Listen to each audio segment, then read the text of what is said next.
तो आज हम किस्त 298 का गहराई से जायजा ले रहे हैं। चलें शुरू करते हैं वो हसन, सुबैहा और आज़ादा साहिबा वाली बातचीत से। वो थोड़ा अजीब नहीं था? हाँ, आज़ादा साहिबा का हसन को वो कहना कि उस औरत के आसपास नज़र मत आना, काफ़ी सख्त लहजा था। बहुत ज़्यादा। ये दिखाता है कि वो कितनी प्रोटेक्टिव है, शायद कुछ ज़्यादा ही। फौरन सुबैहा को खतरा समझ लिया। और हसन का जवाब? वो तो ऐसे था जैसे उससे कुछ पता ही नहीं चला।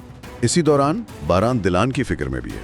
उसने फैसला किया कि दिलान अब हवेली से काम करेगी। कादिर आपा से बात भी की। जी, ये फैसला जाहिर करता है कि दिलान को वाकई खतरा है।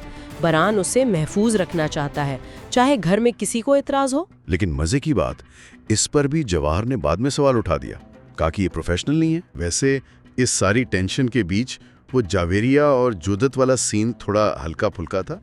रेस्टोरेंट में मदद, फिर वो शर्त। हाँ, वो एक छोटा सा वक्फा था। जुदत का शुक्रिया अदा करना और फिर जावेरिया का कहना कि कल आने की शर्त। पिछले दिन के वाकयात ने उसे बहुत तोड़ा है। ये बहुत बड़ा कदम है। लगता है वो एक नाजुक मोड़ पर पहुंच गई है। दूसरी तरफ जुदत और हुसन का क्लब जाकर उस मशकूक आदमी के बारे में पता लगाने का मंसूबा। इसका मतलब है कि वो बैरूनी खतरा भी टला नहीं है। वो तहकीकात जारी है।